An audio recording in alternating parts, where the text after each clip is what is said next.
Class নবম দশম শ্রেণীর বায়োলজি ক্লাসে তোমাদের সবাইকে স্বাগতম। আজকের এই ক্লাসে আমরা দ্বিতীয় অধ্যায়ের টিস্যু সম্পর্কিত যে নোটগুলো রয়েছে সেগুলো দেখব। টিস্যু কি, কত প্রকার, কিভাবে ভাগ করা যায়, টিস্যুকে সহজভাবে শিখতে কি কি লাগে, সে সকল বিষয়গুলো আজকের এই ক্লাসে আমরা যা দেখব। সর্বপ্রথম আমি যদি বলি উদ্ভিদ ও প্রাণীর কার্য পরিচালনায় বিভিন্ন কোষের ভূমিকা, যেমন হলো প্রথম টিস্যু কি। সর্বপ্রথম টিস্যুর আরেকটা নাম হলো কলা। টিস্যু বা কলা কিন্তু একই কথা। আসলে আমরা স্টুডেন্ট অনেকে রয়েছে যারা পড়াশোনা একটু কম করে, তারা অনেক ক্ষেত্রে যদি বলে যে কলা কি, তারা আসলে বিভিন্ন ধরনের কলার নাম লিখে দেয়, সাগর কলা, এই কলা, ওই কলা। তো এই জন্য তোমাদের প্রপারলি একটু পড়া উচিত, ঠিক আছে?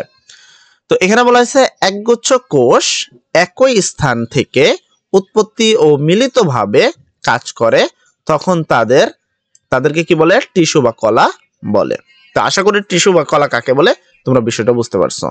এবার আসি উদ্ভিদ টিস্যু। উদ্ভিদের দেহে কি কি টিস্যু থাকে এবং সেগুলোর কাজ কি। দেখো, বিভাজিত হওয়ার বিষয়ে টিস্যু দুই প্রকার। বিভাজিত হওয়ার বিষয়ে টিস্যু কত প্রকার? দুই প্রকার। নাম্বার 1 হলো ভাজক টিস্যু। ভাজক টিস্যু বিভাজন সক্ষম বা বিভাজন হতে পারে। আর 2 নাম্বার হলো স্থায়ী টিস্যু। যেটা হলো স্থায়ী টিস্যু যেটা রয়েছে সেটা হলো বিভাজন অক্ষম বা বিভাজন হতে পারে না, ঠিক আছে? স্থায়ী টিস্যু কি হতে পারে না? বিভাজন হতে পারে না। কিন্তু ভাজক টিস্যু যেটা আছে সেটা কি হতে পারে? বিভাজন হতে পারে। এরপরে স্থায়ী টিস্যুর মধ্যে আবার প্রকারভেদ রয়েছে। স্থায়ী টিস্যু 3 ধরনের হয়ে থাকে। স্থায়ী টিস্যু কত ধরনের হয়ে থাকে? 3 ধরনের। এগুলো অলরেডি হয়তো যারা বই টুকটাক পড়েছো তারা জানো। নাম্বার 1 সরল টিস্যু, নাম্বার 2 জটিল টিস্যু, নাম্বার 3 নিঃস্রাবী টিস্যু।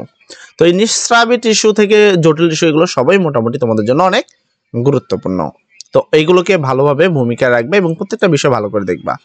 সর্বপ্রথম টপিক আসে সরল টিস্যু কি বা কাকে বলে। যে স্থায়ী টিস্যুর প্রতিটি কোষে আকার, তারপর আকৃতি ও গঠনের দিক থেকে অভিন্ন বা একই, তাকে সরল টিস্যু বলে। প্রকৃতির উপর ভিত্তি করে সরল টিস্যু 3 প্রকার। প্রকৃতির উপরে ভিত্তি করে সরল টিস্যু আবার কত প্রকার? 3 প্রকার। সর্বপ্রথম হলো প্যারেনকাইমা, স্ক্লেরেনকাইমা আর কোলেনকাইমা। তো প্যারেনকাইমার বৈশিষ্ট্য কি বা প্যারেনকাইমার সম্পর্কিত প্রশ্ন আসলে তুমি কি লিখবা? সেখানে তোমাকে এক বলতে হবে উদ্ভিদের সকল অংশে পাওয়া যায়। প্যারেনকাইমাকে উদ্ভিদের সকল অংশে কি হয়? পাওয়া যায়। উদ্ভিদের এমন কোনো অংশ নেই যেখানে প্যারেনকাইমা টিস্যু নেই।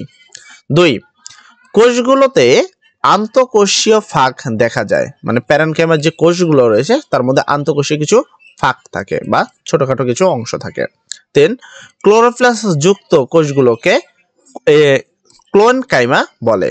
মানে ক্লোরোপ্লাস্ট যুক্ত যেই টিস্যুগুলো রয়েছে বা কোষগুলো রয়েছে সেগুলোকে আমরা বলি কোলেনকাইমা, ঠিক আছে? জলজ উদ্ভিদের কোষে বায়ু কুঠুরি থাকে, তাদেরকে এলেনকাইমা বলে, ঠিক আছে? তারপরে এই টিস্যুর প্রধান কাজ দেহ গঠন করা, খাদ্য প্রস্তুত করা, খাদ্য সঞ্চয়ন করা এবং খাদ্যদ্রব্য পরিবহন করা। এখানে তোমরা একটা টিস্যুর চিত্র দেখতে পাচ্ছ এবং টিস্যুর আবরণীয় বলা হচ্ছে পাতলা কোষ ঝিল্লি, এটাকে বলা হচ্ছে নিউক্লিয়াস। এই সেখানে যেটা দেখতে পাচ্ছ সাইটোপ্লাজম। আর এখানে যে ফাঁক যেটা দেখতে পাচ্ছ এখানে যদিও ভালোভাবে বোঝা যাচ্ছে না, বিষয়গুলো দেখো, এই চিত্রটা আঁকা ভালো করে শিখবা। তো এটা কি ছিল? প্যারেনকাইমার টিস্যু। টিস্যুটার নাম কি? প্যারেনকাইমা। এরপরে আসি কোলেনকাইমা। এরপরে সম্পর্কিত কে?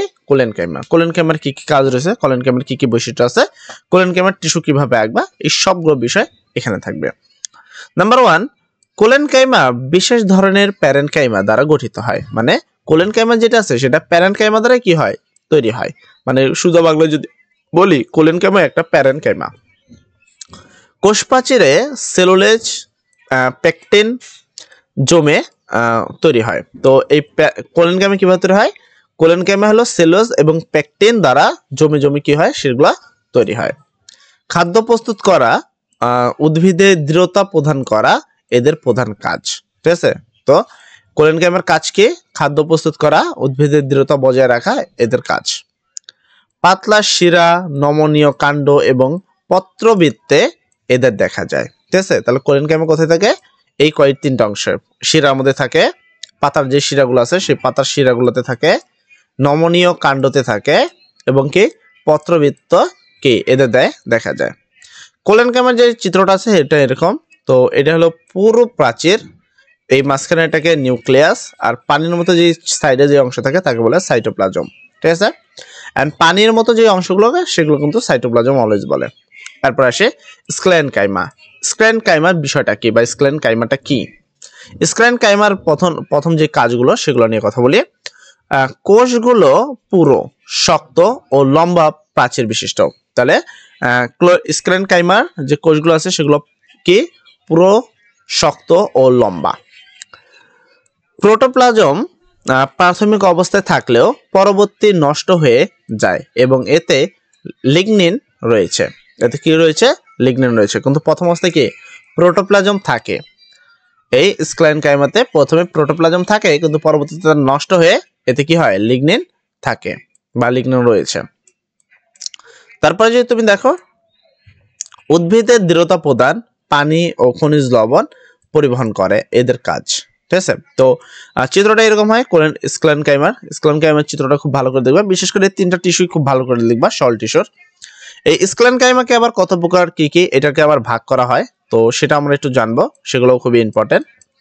তো স্ক্লেনকাইমা প্রধানত দুই ধরনের হয়ে থাকে। নাম্বার 1 ফাইবার বা তন্তু।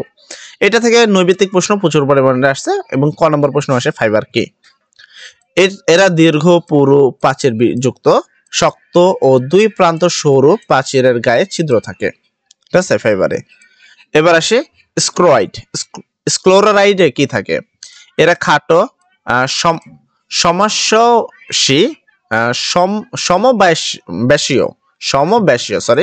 এটা হবে সমব্যাসীয়, কখনো লম্বাটে আবার কখনো তারকাকার হতে পারে বা তারকাকার হতে পারে।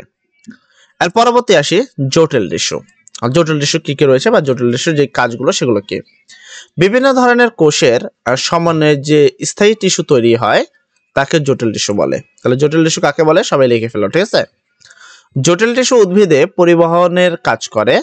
জটিল টিস্যু দু ধরনের হয়ে থাকে, যথাক্রমে জাইলেম আর হলো ফ্লোয়েম। তো জাইলেম জিনিসটা কি?